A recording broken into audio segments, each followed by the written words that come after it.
couples therapist, coach, and author Carolyn Sharp is here. Hi, Carolyn. Hey, Kelly, how are you? I'm doing well. Thank you so much for being here. You and I were just talking. You've written this amazing book for couples, and it's called Fire It Up, and we're going to get to all of that. But I loved the sentiment you just said about why you even wanted to write this book because I completely agree with you. So, can you repeat that for the listeners? Part of my hope and dream for this book is that it help people and help the world because I think that a lot of what is wrong in the world is a relationship problem. Our inability to connect with others past our differences, to find common ground, to really understand each other, I think is really lacking. So I really hope and dream that it can be of service to the world. I mean, we're seeing that on such a big scale, I think, across the board, and everyone can probably understand where we're coming from with that statement. But I agree with you that it starts with the small relationships or the day to day relationships. And that's what this book is all about. Fire It Mhm. Up is about what to do when your relationship gets stale. I'm in my 40s, so I can't tell you the amount of conversation that I have with friends who have been in long term relationships. I think I'm kind of at that age where Mhm. people are going, "Whoa, I've been in this relationship for a really long time. I love this person. I have a family with this person, but it is stale." So, can Mhm. you talk through why does a relationship get stale? A relationship gets stale because we take our relationships for granted. We think, and this is maybe the fault of Hollywood movies and fairy tales that once you meet your prince or princess charming, things are good. You don't need Mm, to work at it. And if it's meant to be, it should be easy. And all of these sorts of ideas. And so we get married or we make a commitment to someone, and then we sort of check that off of the list. Like, all right, that area of my life is taken care of. I can focus on my career. I can focus on my family, whatever it is. And we just let our relationship go on autopilot. And relationships, like anything else that matters to us, takes work. right. The thing worth doing is something we have to put work into. And people are less intentional with their relationships than they are with other areas of their life. And so that's why it grows stale. We sort of take our eye off the ball, to use a sports metaphor, which I'm the least sporty person in terms of, you know, professional sports, but we take our eye off the ball and focus on other things, and then a relationship goes to sleep. Right. You say in the book, life is full of constant stress, and it is. We're being pulled in a million different directions all the Mhm, time, especially nowadays. You can just even mhm. get on your phone and be pulled into a Yes. million different directions. And it's so interesting to me though, because we complain about it being stale, but it's almost as if the place that we feel the safest, like you said, is the place that we kind of disregard the most. How Yep. does our brain do that? Well, I think it is an aspect of creating that safety and knowing, okay, I've got my partner here. They're going to be here no matter what. We make that promise. And so we take that promise at face value, like it's good here. And Mm, so I can focus my energy on other things. And I say this to my couples who have kids, the kids rage against us because they feel safe here. We've created a right. container where they can rage against us. So it is a beautiful thing in a way that our partner knows that they can count on us to always be there. But we need to not use that, just like we teach our kids, just because I'm safe doesn't mean you get to talk to me like that. Just Right. because our relationship is, we have set the intention, we have made the commitment to be together for the rest of our lives, doesn't mean we can just, you know, take it for granted. I was about to use another metaphor, take the hands off the wheel and let it drive itself. I'm just going to use seven different metaphors I all day love long. it. I love a metaphor. Um, it doesn't mean we should stop paying attention to it. But the other reason I think that we do that is relationships are hard. I think that Right. they're the hardest thing we do as adults. And we're living as mirrors of each other. We're seeing Mm. each other and living with each other and seeing each other's flaws and having our flaws reflected back to us. And that's uncomfortable. And particularly in the pandemic when we were in lockdown for as long as we were, couples were spending way too much time together and we're avoiding all the hard conversations. And I think that really became a habit where we're not going to talk about the fact that you're on my nerves. We're just going to turn to our phones and look at TikTok for the time being, uh, or whatever it becomes. We'll see. Yeah. We'll see. And it just became easier. It became a new habit of avoiding having the real conversations that we need to take care of our relationship. God, there's so many things in that statement or the last paragraph that you just said that I wanna touch on, but you'd said one thing about our partner is on our nerves. Is there something more to understanding why your partner is on your nerves? Well, there's always more to understand, always, always. And the more we understand in our relationship, the deeper and richer they are. Mm. So, that habit that is annoying, this is a fun process that I go through with couples, a little bit of a game that I play of understanding why does it drive my partner crazy that I hang the toilet paper one way and they hang it the other way? What is that really about? And that's such a silly example. No, But it's the perfect example because my boyfriend and I have been in this exact argument. That's why I it's started always laughing the second you said it. It is literally the thing that we have been talking about the most. It's a kind of a joke between us, but those are the kind of things that come up, right? The minuscule, absolutely. tiny things. Yes, absolutely. And when I do presentations out in the community, I will get volunteers, whether it's an actual couple or two strangers or two colleagues, will come up with something stupid like that, something small like that, and have them act that out. And always the richness of what's underneath that Mm. of because there's two levels of communication. There's content and process. And content is don't hang it this way, hang it that way. That's the facts or the data of the situation. Process is the deeper level of meaning, what it means to you when I hang it the way I do, so on and so forth.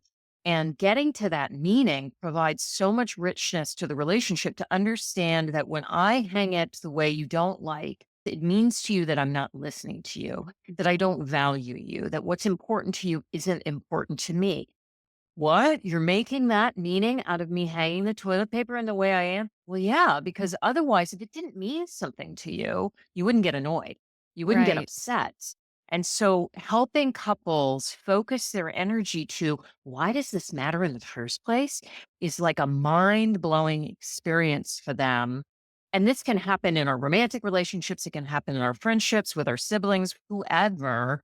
And that's the way I'm trying to help people in the world is to understand that person that you have these great differences with that make you so mad. If you could understand what it means to that person, maybe it would help you connect with them. You don't have to be Mhm. best friends, you don't have to agree, but you can connect in a way where now you can be polite, you can be kind, you can be compassionate to this person that has these differences, but that is so hard right now, and I think we're all losing as a result. I think that's all very, very important. And I was just thinking as you were talking, I always say that relationships are my greatest teachers. And I think that's true for most of us if we're actually paying attention. Yep. But the reason I say that they're my greatest teachers is not because of necessarily what I learn about the other person, but it's what I learn about me. And I think that it's so important and it's a huge piece that we miss. And I think this is what the book really touches on in such a great way. But whatever is coming up, like if I am bothered, it's about me. That was the biggest statement I've had to learn over the years that's going, wait, if the toilet paper roll is annoying me so much, why? The whys behind it are so important. And that's what this Mhm, book really, really touches on. And I think that is the most helpful tool in a relationship ever. So you give this like whole 4-step process mhm, into really diving into the whys. So I kind of mhm, want to talk through a little bit of that without giving the book away fully for the listeners, though, to understand. Let's get into this first step, and a lot mhm. of it is understanding you. So can you talk through a little bit about that? Well, the first step in this is that foundational piece of understanding the why of being in the relationship in the first place. What is the Okay. purpose of us being together, of us being friends or us being partners? Why? And couples default to it's love. We're together for love. And that's fantastic and that's beautiful. But anyone that's been in a relationship that's lasted more than even a few months Mhm. knows that that love feeling, that love sentiment isn't constant. Mhm. If you live with another person, you especially have insight into this that you love your partner, but you can also hate your partner at the same Right. time. So you need a purpose beyond love to get you through those hard moments when you want to run out the door or throttle them or whatever. Not talking literally, obviously, but through those moments, you need to have that purpose, that understanding of why are we together? What are we doing here together that is beyond just being in love with each other? So that's Okay. the first part that I So the think is found so critical. Yeah. So the foundation of the why of the whole relationship in general, and you touched on such an important thing about those butterfly feelings or whatever. Like we all, Mhm, if you've been in any sort of long-term relationship, you know that those are the things that die off, which then in turn makes the relationship feel stale. So if we're mhm. realizing that that is where we are, and we're getting to the place of, like, we're really stale, the foundation feels rocky. Is it actually rocky, or how do we know that? Like, how do we know if the relationship is not serving us anymore or that it's just stale? Well, I think that the thing that I tell couples, any problem, any rockiness can be fixed in a relationship as long as it's not abuse, as long as both people want it. So Okay. if it's rocky, you can make it not rocky again if you both choose to. It stops serving you if either one or both of you have decided, I don't want this anymore. Mhm. That's the place where I can't help anybody and couples can't really be helped. If you've decided to leave the relationship, but physically or psychically, mentally, then the relationship is over. It's really a decision that you make Mm. where depth and growth comes from recommitting, choosing again to reinvest in the relationship and decide to figure out why are we having this rockiness? Why are we having this problem? Why is this challenge here? And again, if there is abuse happening in the relationship, physical, emotional, then the relationship obviously needs to end. But beyond that kind of mistreatment, real intentional mistreatment, anything can be fixed as long as both people are invested in getting to the other side and doing the work to get there. When you're doing therapy, I know you've done couples therapy for years and coaching. How often are you seeing people just come in and wanna fight each other versus actually get to the why? I don't think I see people that want to fight per se, that is their intention of, I just want to fight with you. If they are seemingly wanting to fight, it's because they're scared or they don't Mhm. feel safe.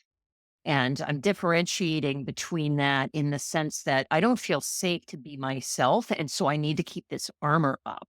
I need to keep focusing on what you're saying or how you're saying it. I need to keep being loud or aggressive. And I just mean in terms of tone or Sure. energy, not physical. It's because I don't feel safe or because I'm scared. If I let that guard down, I'm going to be lost. I'm going to be left. I'm going to be vulnerable or all that sort of stuff, which is a similar vibe or a similar tone to not feeling safe, but a little bit different. So this is where the next step would come in of understanding all of these Mhm. needs and all of these Yes. things that are Mhm. coming up within us.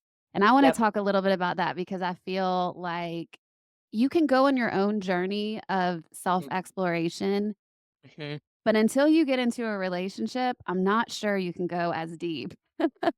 Like, you can only get so far by yourself, I guess, is my Yep. point. And then you Yep. get into a relationship, and like you mentioned earlier, everything is mirrored back to us, Yep. whether that's the good parts of us or the Mhm. things that we're coming up feeling really defensive about, like you just Mhm. mentioned, where we might Mhm. not be feeling safe. And so we go into attack or defend mode. Mhm. So, Mhm. how important is it to understand your own shit, your own background, your own like childhood wounding, and all of those pieces? Well, I think it's critically important. I think together in a relationship, you want to create understanding for both of you. Usually, the sort of safest way in is to have partners focus on understanding their partner, and then their partner understands them. And by Okay. that, you create an environment of deep understanding and acceptance. That's what you're trying to get to is Right. accepting each other as people, not accepting every annoying behavior or every difficult behavior, but accepting the person underneath that and accepting that, really every behavior has a cause, has that why of, you're hanging the toilet paper for this reason, or you're yelling for this other reason, or you're walking out of the room for this third reason. And understanding that why helps your partner know, okay, I see what you're trying to do, and let's Mm. together figure out a different way to get that need met. So I think it's critically important. And I think you spoke to it so beautifully. I've had people who've left a relationship and then they come in to me as a therapist and they say, I'm going to be single for a while because I want to learn how to be in relationship. And I chuckle lovingly Of because you can't course. learn how to be in a relationship by yourself. We Right. learn relationships through relationships. That's how it's done. That's how we started as infants, learning about relationships from the relationships we had with our caregivers and between our caregivers and in our family in general. So, through this relationship, we learn the most about each other. It is through those reflections and through those deep conversations that we really learn about our shit. And it's through Right. creating that safety with each other to understand, okay, this is hard. This is messy. This makes me uncomfortable, but we're committed to really creating a deep, rich environment. And it's in that you have the most vibrant relationship when you Mhm. have that understanding and that acceptance. This whole podcast is basically me talking to different facilitators, different therapists, any sort of person doing any sort of soul seeking. And the reason I even got on that journey is because my relationships weren't working. And so Well, when I'm having conversations sometimes outside of this podcast with friends, just people I meet, whatever, and there isn't this understanding of that connection where it's like, if I don't learn about me and learn how to communicate about me, mhm, it will manifest in my relationships. And for me, it was about the relationships I was choosing, it was how I was interacting in them. mhm, Can you mhm. explain that to listeners in a way Sure. that is digestible? Because sometimes I'm not sure I'm communicating it properly. Sure, sure. Well, what you're speaking to is really about attachment theory, and it's Okay. about an attachment theory to be really simplistic. It's how we are trained to be in relationship.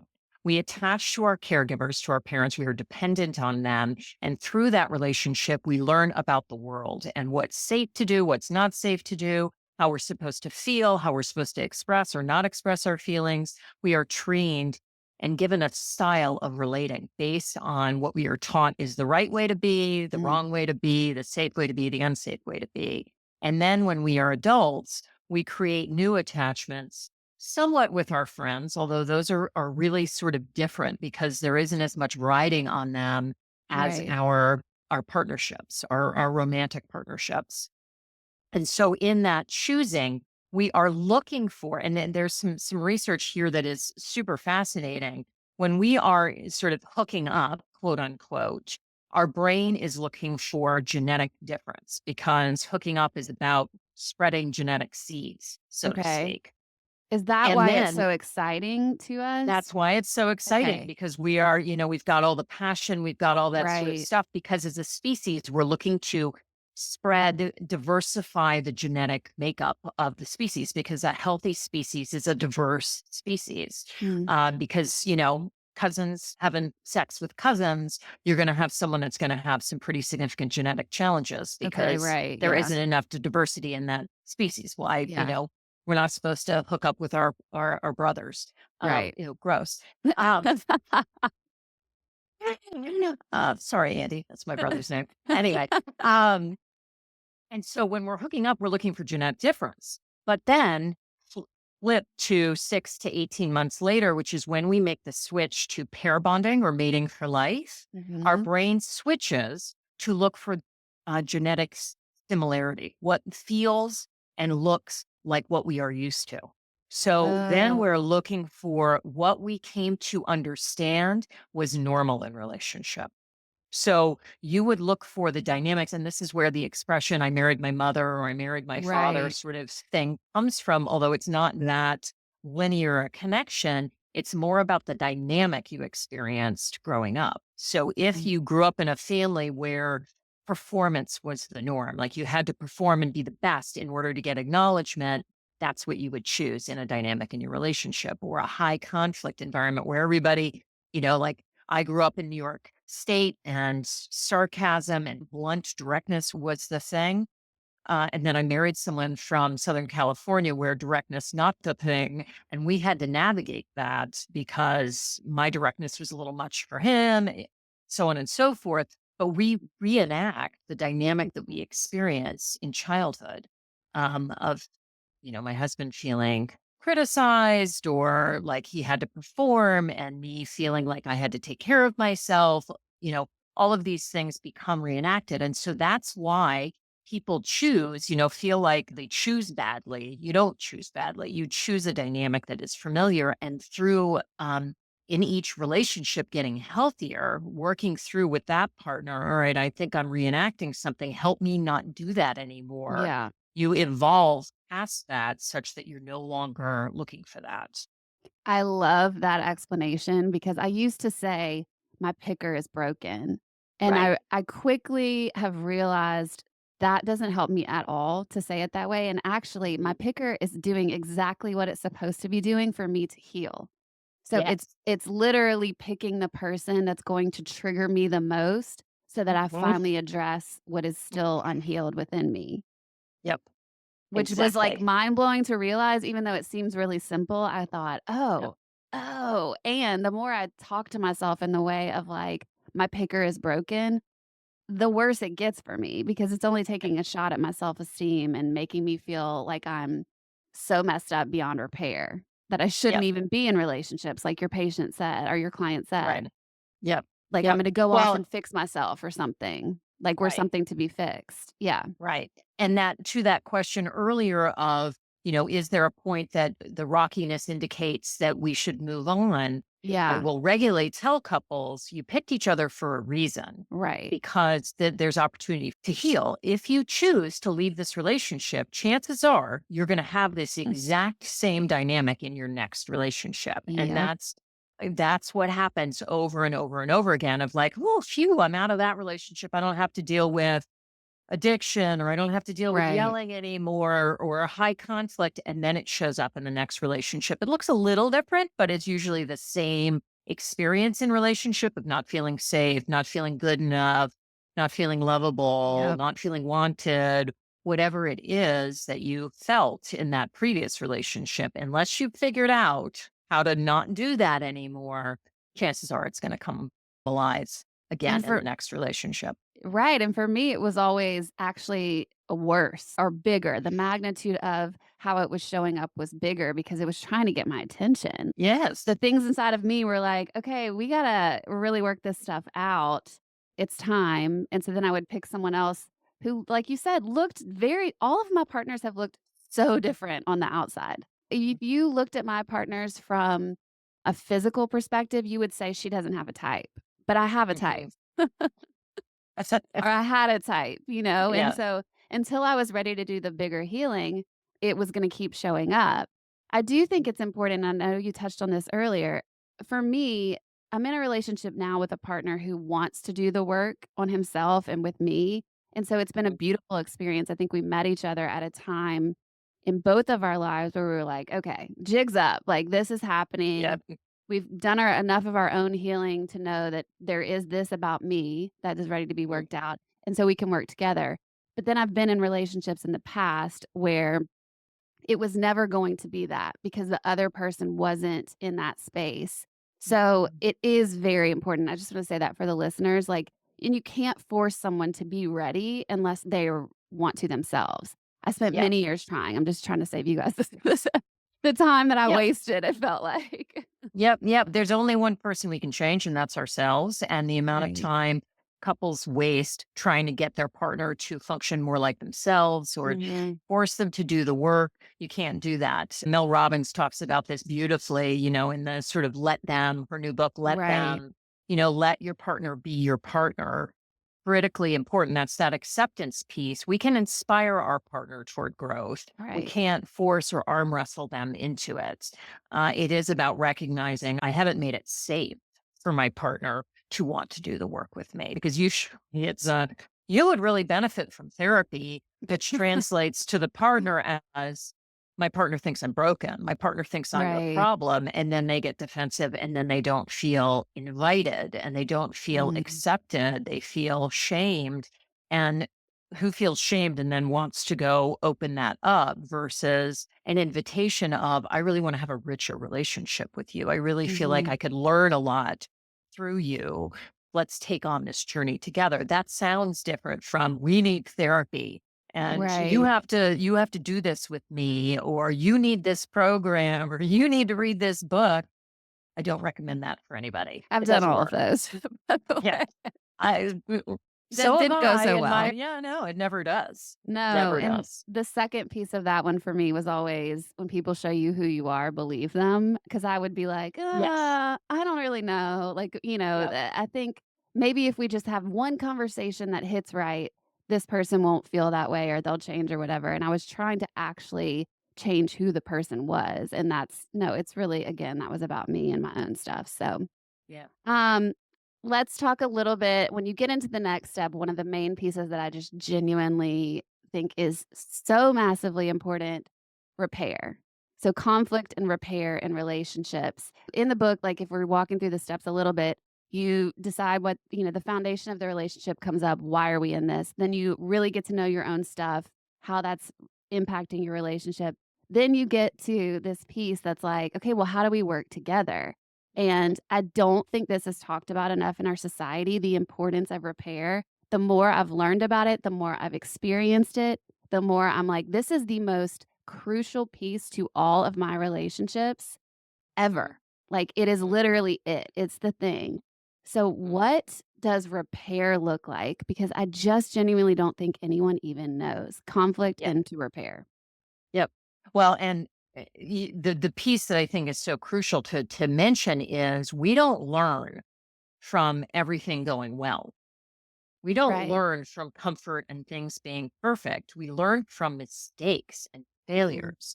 And mistakes and failures are not what harm relationships. I mean, certainly, of course, there are certain mistakes that are unequivocally harmful, but it is not really the mistakes that harm a relationship. It's the absence of repair, Mhm. because repair says to you, you're more important to me than being right. You're more important to me than being infallible. I want you to feel safe. And so I'm going to take accountability, and I'm going to make sure you're okay as a result of me doing that dumb thing, which Yeah. we're all human. We all do dumb shit every day. Mhm. We're bumbling around through life, and we're, stepping on each other's toes all over the place when we share a life together. So it's not the mistakes that matter, it's the repair. And repair is about, and I go through, and my editor's favorite part, the non-repairs, the non-apologies that Mm. exist for us. Repair is about taking accountability. Well, first, it's about understanding the impact the harm had on my partner. So for me to hear, I see that you're hurt. I want to understand your experience of this hurt, and taking the time to really understand what is it about my action that caused harm to you, because we can rush through it. One of the things that happens is we rush through it because it's very vulnerable to Mhm. make a repair. We'll rush through it thinking, all right, well, it was that I raised my voice at you. I'm sorry I yelled at you. And before I take the time to really understand, oh no, it wasn't you raising your voice. It was you saying X to me that really made me feel bad about myself. Oh, I wouldn't have known that. So the first thing is in really understanding what is it that I did that was most impactful to you. Then it's taking accountability of owning I did that. Mm. And couples get stuck here because they will debate that content piece of, is that what I actually said, or is that what I meant? All that sort of stuff. And it's a waste of time to debate. That first piece of understanding what is it that hurts you will help you know how to take accountability. I'm sorry I said that. Or if your brain is really stuck on me, that's not what I said, or that's not how I said it, and just apologize for hurting the partner. I'm Okay. sorry I hurt you. So take accountability, and then check in and make sure that, does your partner feel better? The sort of metric I use is, your partner look better, same, or worse. And if it's better or same, all right, you're in the right neighborhood. If worse, all right, you got to take another swing at it to make sure that your partner feels better. That's the very quick and dirty sort of explanation of what a repair takes. But the important piece to make sure to mention is that a successful repair takes two people. Yes. It takes both the person who's injured, who's made the mistake, and it takes the receiver of the repair for it to go well. Because Mhm. there is a tendency, and I have seen this increase in the last 4 years, 4 to 6 years, to rub people's faces in the mistakes, rub their God, faces in the yes. difference, to Yes. say, yeah, you did hurt me. You're a total jerk. Right. Yeah. Why'd you do that? blah, blah, blah, and that creates no safety. Yeah. Repair is the most powerful thing we can do in relationship for all the reasons I mentioned before, that it creates safety, it creates healing, because many of us did not ever receive repair from our parents because, lots of generations before us were taught children are to be seen and not heard, and, Right. all that sort of stuff. So we didn't experience repair. We didn't witness repair because lots of couples, they make mistakes, don't do it in front of their children and don't repair in front of their children. So kids haven't seen it. So they don't know what it feels like. And so it's incredibly healing to receive a repair. And it also creates safety to be imperfect in the relationship, which is what Mhm. we all need because nobody's perfect. We grow through mistakes. So you want it to be safe in your relationship. Fuck up, excuse my Yeah. language. No. And so you need your partner to be safe to receive Yeah. a repair. And so Yeah. the only appropriate response to a genuine attempt at repair, your partner genuinely means to make it better. The only appropriate response is thank you. That's it. Mm. Not you're forgiven, because I don't want anybody forgiving anybody before they actually feel healed. But you want to first acknowledge the effort being made on your behalf, that it's Mhm. vulnerable to acknowledge, I screwed up and I hurt you and I'm sorry. You want to make it safe for your partner to do it because it's so important for the two of you to be able to practice this. So Yeah. you have to make it safe by saying thank you for trying to heal this. Yeah. Pause, I pause, just pause, and then talk about it and some then more. I'm still hurt. I'm still upset. Can we talk about it some more? Yes. But wait, first, applaud your partner for the attempt. well, and that creates the safety, right? When you can Yes. see that your partner is sitting there willing to hear you out. I think a huge thing for all of us is just we just want to be heard on most occasions. And then the conflict probably came up because of two people, something within what we've already touched on, like something from the past, two different Mhm. perspectives, seeing the world through two completely different lenses. Like with two people, you're going to have conflict. I don't think we talk about that enough either. It's like Yep. two people are never going to see the world exactly the same. They're never going to have exactly the same needs. You have to learn each other. But these kind of situations where you're having a conflict doesn't have to mean World War III. It's actually a time to take the relationship even deeper and to do healing from whatever Mhm. this is, immediately coming from. And I'm so glad that you brought up that it's gotten worse in the last 4 to 6 years because I think that's what we're seeing on a macro level. It's like Mhm. we can't come together on anything politically, on anything whatever, because the second one person says, "Huh," or that it's proven that maybe something wasn't the full truth, the other side of whatever is just wanting to rub everyone's face in it. Nobody's just going, "Hey, let's just talk about this." Mhm. Like, Mhm. let's figure out where we went wrong Mhm. or why this came up or why you Mhm. thought this and I thought that. It's like literally, "Ha ha ha, told you so." Over Right. and over in a cycle, in a loop. And so we're never gonna Mhm. get out of it if we Mhm. don't stop Mhm. doing that. Mhm. Mhm. I won, I won, I won, I won. Exactly. And I will use any ammunition. I will Yep. use any information, whether it's valid or not information. I will gather whatever data, quote unquote, to prove my point and to win over you. And it is Mhm. the saddest thing versus being curious and Mhm. interested in what people who are different than us think, believe, why they think and believe that, what that might be coming from.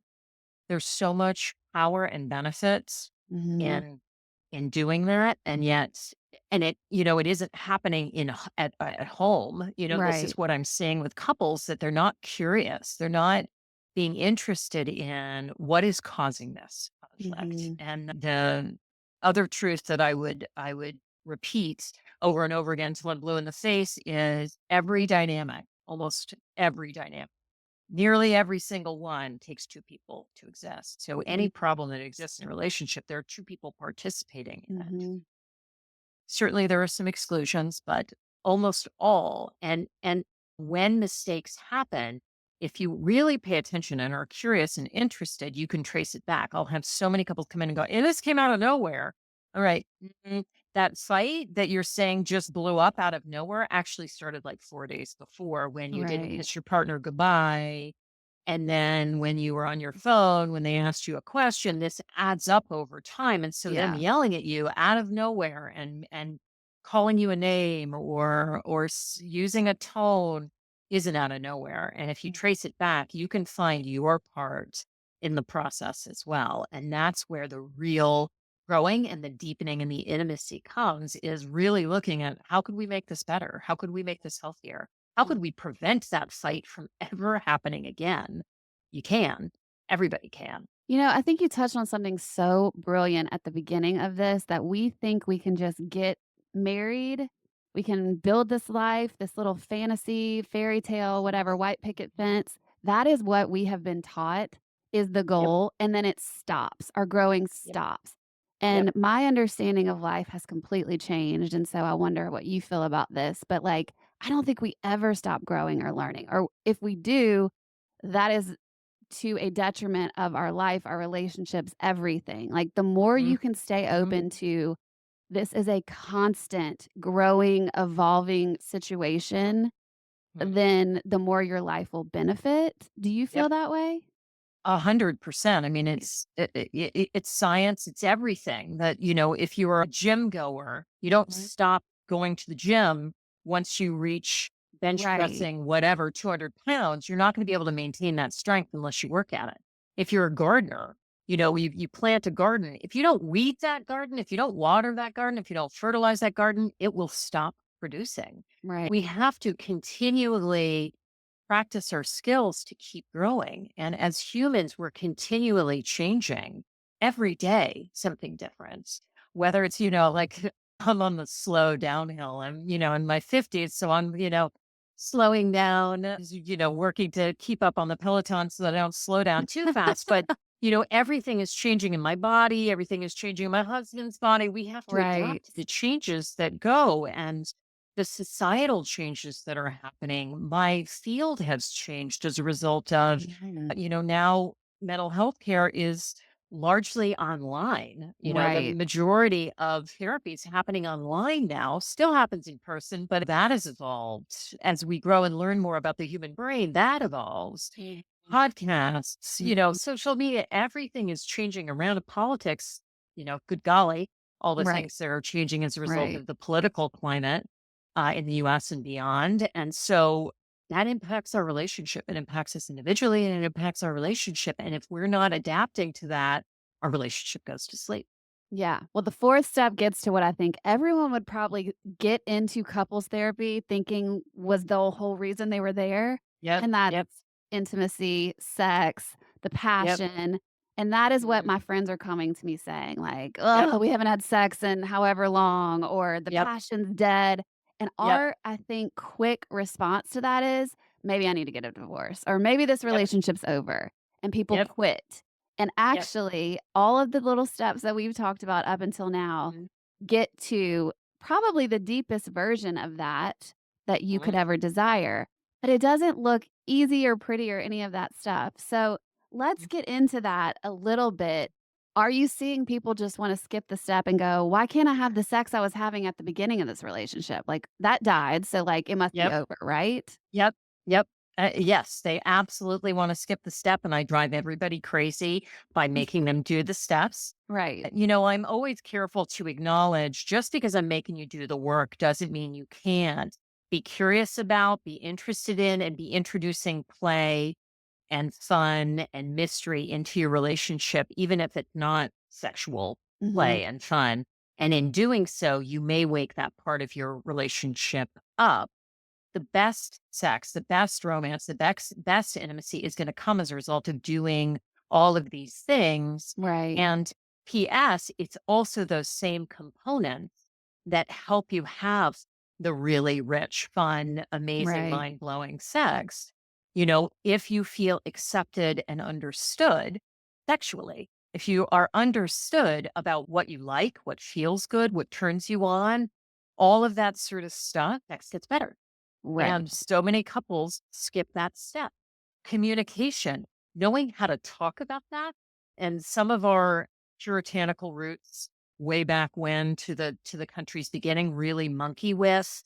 our ability to understand and our Mhm. ability to make safe acceptance for who we are sexually to one another, that, you're two consenting adults, really anything goes. But how do we talk about it when we've been trained that sex is only for making babies, or Right. you shouldn't do X, Y, or Z, or that's dirty, or that's wrong, or whatever? It really monkeys with our capacity to understand ourselves sexually and understand each other. And so, really creating the safety and a bubble for the two of you for your relationship really enhances that, where you can have way more fun than you've ever been having. And also just accepting that things change over time. You do the same thing enough times, it's no longer really all that fun or No, interesting. it gets boring. Gets boring. And yet couples don't know how to acknowledge that or talk about that or make it safe to experiment or try new things. And, in a 50-year committed relationship, you run out of things to try if you're Right. not talking about it. Right. Isn't it the same steps though in a way? Because with sex, it's like if you don't understand your own programming about sex or your own blocks, your own Mhm. things that came with you from the past, Mhm. how could Mhm. you have conflict and repair about sex with your partner? We can't do any of it without the other, I guess, is my Yep. point. Yep. Exactly right. You have to understand yourself and you have to understand your partner and you have to create safety to be fully yourself in the relationship. Mhm. With each new exercise you do from Fired Up, with each new understanding you gain, the sex is going to get better. Mhm. So you don't have to wait to start playing in that area, but the more you do from the earlier sections, the better it's going to get in the later sections. Yeah. So, I mean, the book is meant to be read sequentially, but I'm imagining that many people are going to go to the laugh track and read that first. Of And course. of course, that's human nature. We Right. want dessert first. Exactly. We Uh, wanna skip the steps because the steps are not that fun at the beginning of it. I think that the more you do it, the more benefit you see and the more, for me at least, the more comfort in them I find. And so I actually want to go to the steps first mm, now because I know the benefit that will come from it, see the reward, I guess. yep, It's yep, interesting though because I've had many sexual experts on this podcast, all of them say, "Sex gets better with age, we're missing it." Like, it actually is better the more you're doing this kind of stuff versus this, like, I keep saying fairy tale, it's not even that, it's this fantasy that we make up about yep. that passionate beginning.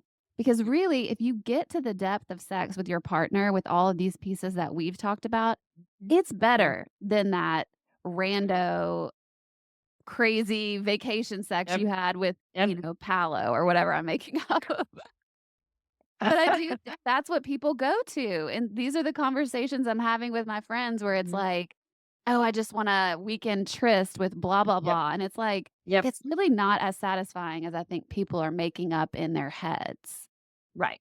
Of course not.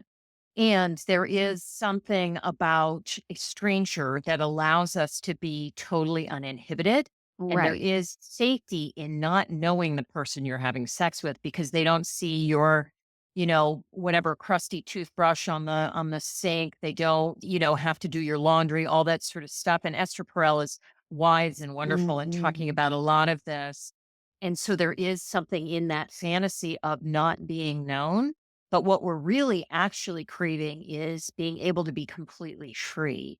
And the richest sex is possible when you have created safety with your partner to be your messy self and have your partner be totally turned on, even though they do your laundry, even Right. though they negotiate the bills. It's about recognizing the challenges and creating those workarounds that, yeah, the sharing a life together is inherently unsexy. There's nothing sexy about Mhm. navigating bills or housework, cleaning toilets together, and we can still, you know, be sexy, be mysterious. We just have to work at it. And that's the part that no one wants to do. And the sort of cliche that I use is you can either invest your time preventing problems or you can invest time cleaning up the problems. And Right. so you're spending the time on your relationship. Either I'm way. just trying to have people invest it wisely and with benefit. And I don't do boring, and I don't like I'm not here to make people miserable. I'm here to have fun and to play. And so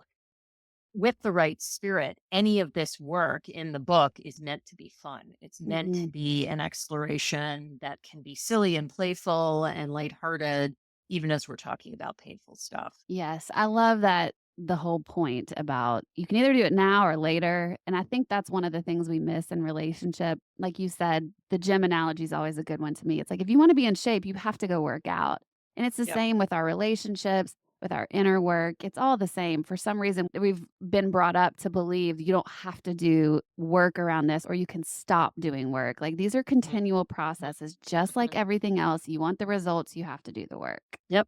And people are like, well, I'm going to take the easy way and I'm just going to leave the relationship. It's not worth it to me to do that work. So I'm going to leave. Leaving a relationship ain't easy. Recovering from a relationship, but getting over heartache or loss ain't easy. There's no cheating life. There's no No. really getting around the work we have to do. We can either do the work to have a better life, a richer life, a deeper life, or we can do all of this work to keep the skeletons in the closet, like we're like using all our weight to keep them behind that door. And I want everyone to have a richer, more Mhm. connected life to themselves and to others. Well, and it's like you said earlier, you can leave that relationship unless it's abusive, there is always that Right. stipulation, Right. but you can leave that relationship, and I used to have a mentor say, "Well, wherever you go, there you will be." So I'm Exactly. gonna Right. find myself again in the same probably exact patterns, maybe worse, unless I do this healing within Yep. myself. Anyway, I'm a huge fan of the book. I love the message you're putting Mhm. out there. The other benefit, you guys, is she has all these exercises in the back of the book. So it's like it's just the guide to figuring it It's all just the out. guide. It's Yeah. just it's wonderful. It Yeah. is out now. Like I said, I'll put the link to this book in the description of this podcast. But Carolyn, where else can people find you if they want to keep up with your work? They can find me at Secure Connections Coaching on Instagram and Facebook, Secure Connections Coach on TikTok, if TikTok is still alive when this podcast Right? airs, or Carolyn Sharp also on Facebook. And all of my contact information if people have questions or, want to chat about how I might support their relationship or what their relationship needs. I always love talking to people. Amazing. Again, I'll put all of that in the description of this podcast. Thank you so much for being here and having this conversation Oh, with me. thanks, Kelly. It was wonderful chatting with you.